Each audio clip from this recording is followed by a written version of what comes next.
하늘 위에서 내려오네. 이 하늘 위에서 내려오는 평화와 평강이 우리 모든 심령에게, 우리 모든 가정 위에 넘쳐나시기를 주의 이름으로 축원합니다. 축원합니다. 얼굴에 좀 편안하게 설교 듣는 시간이니까 편안한 모습으로 목사 얼굴을 바라보시면서 우리 하나님 앞에 은혜 나누는 시간이기를 바랍니다. 오늘 본문에 있는 말씀을 보면 이 말씀은 우리가 잘 아는 대로 우리 벌써 권사님이 일부 예배에 참석하셔서 설교를 요약해서 다 말씀하셨어요. 싸움이 일어났는데 이스라엘과 이 아말렉과의 싸움에서 여호수아가 국민들을 데리고 전쟁을 할 때에 하나님의 종 모세는 산꼭대기에 올라가서 지팡이를 들고 하나님 앞에 손 들고 기도했더니 손이 들리면 이스라엘 백성이 이기고 손이 아파가지고 손을 내리면 전쟁에서 패해서 도망다니고, 이걸 옆에서 보고 있던 아론과 훌이 너무 안타까우니까 한 사람은 이쪽에서 한 사람은 이쪽에서 모세 할아버지는 모세 선자는 돌 위에다가 앉혀놓고 양손을 받쳤더니 해가 지도록 손이 안 내려오니까 이스라엘 나라가 아말렉 군대를 쳐서 이겼다. 그래서 하나님께서 이거를 여호수아에게 기념해서 알게 하고 책에 기록하게 하고, 그 다음에 하나님에 대하여 말씀하기를 나는 누구냐? 여호와 니시. 한번 따라서 하실까요? 여호와 니시. 여호와 니시. 여호와 니시라는 말은 여호와는 나의 깃발이다. 여호와는 나의 깃발이다. 한번 따라서 하십시오. 여호와는 나의 깃발이다. 깃발이라는 것은 승리라는 뜻이죠. 어렸을 때에 영화를 한 편 본 게 지금도 기억이 나는데, 그때 본 영화의 제목이 유황도라는 영화였어요. 혹시 여러분들 가운데 보신 분들이 계세요? 유황도라는 영화. 그건 미국과 세계 제2차 대전 때 일본과의 싸움에서 그 유황도라고 하는 그 일본군이 점령하고 있었던 그 섬을 미군이 탈환하기 위하여 싸우는 전쟁 영화인데, 수많은 전사자를 내면서 아주 그 유황도를 전략에 요충이기 때문에 그걸 미군이 점령을 하는데, 제일 인상 깊었던 장면은 뭐냐면 점령을 해서 맨 마지막에 이겼을 때에 미군들이 거기를 올라가가지고 꼭대기에다가 성조기를, 미국의 국기를 딱 꼽는 장면, 그게 지금도 머리에 생생하게 나더라고요. 박목사님도 보셨어요? 그거 기억나죠? 그 마지막 전쟁에서 이겼을 때에 딱 꼽는 거예요. 뭐를? 성조기를. 6.25 전쟁 때도 보니까, 이 영화를 보니까 이거 인천 상륙작전을 해가지고 서울을 탈환했을 때에 서울중앙청에 올라가서 미군들, 국군들이 함께 이 대한민국 국기를 올리더라고요. 국기가 올라가니까 그 국기가 뭘 상징하느냐? 승리했다는 걸 상징해요. 그러니까 여호와는 나의 깃발이다 하는 말은 하나님은 나의 승리다. 할렐루야. 금년 한 해가 여러분들에게 승리의 한 해가 되기를 바랍니다.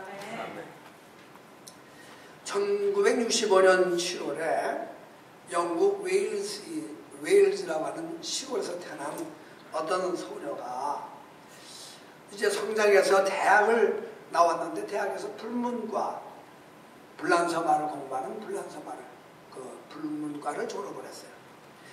근데 이 처녀가 25살 나던 해에, 그게 1990년인데 그때 두 가지 큰 사건을 자기 일생에서 맞이하게 됩니다. 하나는 어머님이 돌아가셨어요. 어머니를 일찍 여인다는 게 얼마나 아픈지 몰라요. 또 둘째는 파타임으로 일시적으로 일하던 그 직장에서 해고당했어요. 이 여자가 뜻밖의 생긴 일생에 어려운 환난을 만나게 된 거예요. 어머니도 잃어버리고, 그 다음에 임시적으로 일을 하던 그 직장에서도 해고를 당하고, 그래서 할 수 없어서 먹고 살기 위하여 다른 나라로, 포르투갈로 가서 영어 강사, 영어를 가르치는 강사를 취직해서 갔다가 거기서 이 신문업에 종사하는 한 남자하고 사랑에 빠져가지고 결혼을 했어요. 딸을 낳았어요. 그런데 그 결혼이 오래가지 못하고 결혼한 지 3년 만에 파경 속에서 이혼을 하고 말았어요. 그 포르투갈에서 외국 땅에서 결혼 생활하다가 남편을 제하고 살다가 덜컥 이혼하고 마니까 얼마나 마음이 아프겠어요. 할 수 없어서 살 수 없는 이 외국 땅에서 외롭게 사는 것보다 차라리 힘들어도 고향 땅에 가는 거 좋겠다 싶어서 생후 3개월 된 이 어린 딸을 데리고 자기 고향으로 돌아옵니다. 영국으로 돌아와서 자기 동생이 사는 그곳에 조그마한 아파트 한 채를 얻어가지고 거기서 생활하는데 살 수 있는 방법이 있어야죠. 뭐 직장도 없고 그러니까 정부에서 주는 보조금을 가지고 그저 근근히 한 달 한 달 생활했어요. 얼마나 어렵게 생활했던지 어떤 데는 우유를 먹일 돈이 없어가지고 우유 먹일 돈이 떨어져가지고 물을 타서 물로 어린애를 먹이는 그런 아픔을 경험했어요. 1970년 초반에 이민 오신 우리 한인 이민들 가운데서도 이런 어려운 일들을 경험한 분들이 많이 계세요. 제가 교회 개척할 때에 저를 도와서 개척하셨던 분은 체스터에 선십이라고 하는 큰 조선소 배 만드는 공장이 있었는데 거기에 수많은 한국 사람들이 취직을 해서 거기서 초기에 많은 분들이 일을 했어요. 근데 이분이 거기서 취직해서 거기서 일을 했는데 그 배 만드는 공장에는 보통 부품들이 아주 철로 된 부품들을 움직이는 일들을 아마 감당했던가 봐요. 또 용접도 하고. 그러니까 이분은 그 무거운 철판들을 이렇게 받쳐가지고 이렇게 옮기는 일을 했는데 얼마나 힘이 들었는지 잠자고 일어나면 손이 이렇게 굽어진 손이 이 펴지질 않는데요. 이렇게 하다 보니까 이 굳어져가지고 펴지질 않는데요. 그래서 아침에 일어나면 이렇게 굽어진 손을 그냥 뜨거운 물을 틀어놓고 한참 동안 이렇게 해야 그래야 이게 손이 좀 펴진대요. 이 손 들고 또 다시 그 선십이라고 하는 그 직장에 가서 또 하루 종일 일을 하고 그러면서 어떤 때는 진짜 우유 살 돈이 없어가지고 어린애들한테 그냥 정말 물을 먹이는 그런 경우를 우리 이민족의 한인들 가운데 그런 고생들을 하는 분들이 많이 계세요. 이 여자가 이렇게 어렵게 고생하면서 어린애를 키우다가 어느 날 어린 딸을 유모차에다 싣고 동네에 나갔어요. 산책을 했어요. 공원을 이렇게 산책을 하다가 문득 이 여자의 머릿속에 어떤 이야기가 한 편이 딱 이렇게 머리에 스쳐 지나가면서 영감이 떠오른 거예요. 어떤 이야기에 대한 소재가. 그래서 이 여자가 바로 그냥 집에 돌아와가지고 이 어린 딸아이를 옆에다가 놔두고 오래된 다이퍼를 꺼내들고 머릿속에 이 스쳐지는 생각들, 이야기를 막 타이프를 하면서 쓰기 시작했어요. 뭐를? 책을. 소설책을 썼어요. 소설책을 써가지고 소설 한 편을 써가지고 이걸 원고 뭉치를 쥐고 어떤 출판사에 가서 이거를 좀 출판 좀 책으로 해달라. 그러니까 그 출판사에서 무명의 작가가 쓴 거니까 가득 떠보지도 않고 아이고 우리는 필요 없다고. 그러니까 이 여자가 또 한 번 거절당했지만 이 여자가 또 다시 그걸 가지고 다른 곳에 가가지고 다른 출판사에 가서 이걸 좀 해달라고 그리고 이 얘기를 했어요. 그랬더니 그 출판사가 이렇게 쳐다보더니 우리가 한번 내겠다. 블룸스웰이라고 하는 출판사에서 그 원고 뭉치를 받아들여가지고 책을 출판했어요.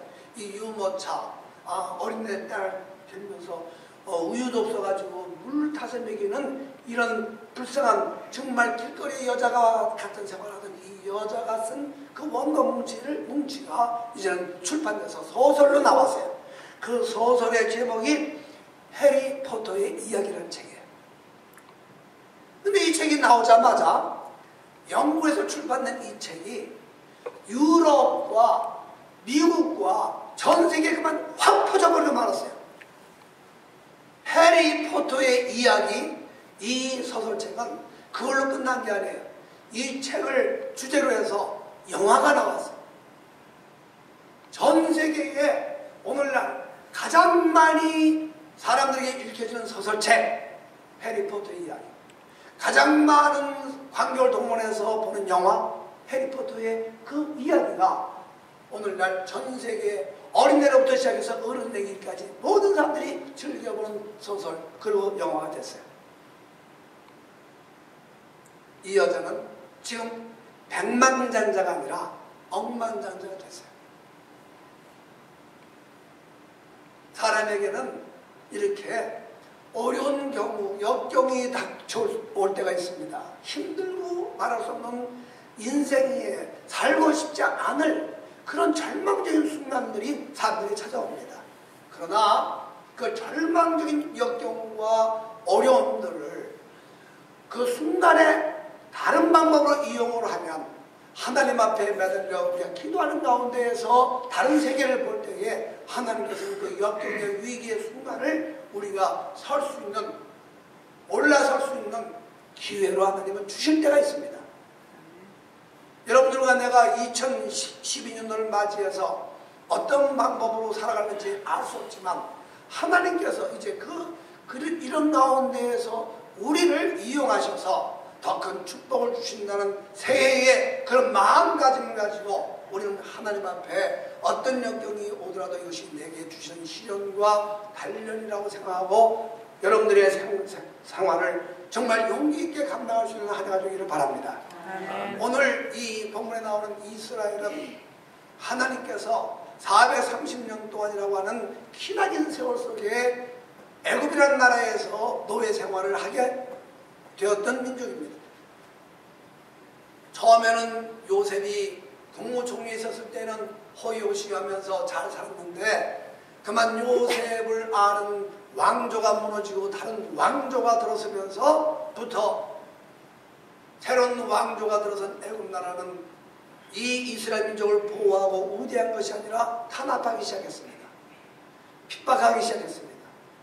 어린애가 나와도 딸은 살려두고 아들이 나면 이 인구가 점점 번성해서 나중에 혹시 전쟁이 일어나게 되면 외적과 더불어 합세해서 자기 나라에게 적이 될 것 같은 두려움이 있었기 때문에 아들만 남은 다 죽이는 이런 탄압까지 해버렸습니다.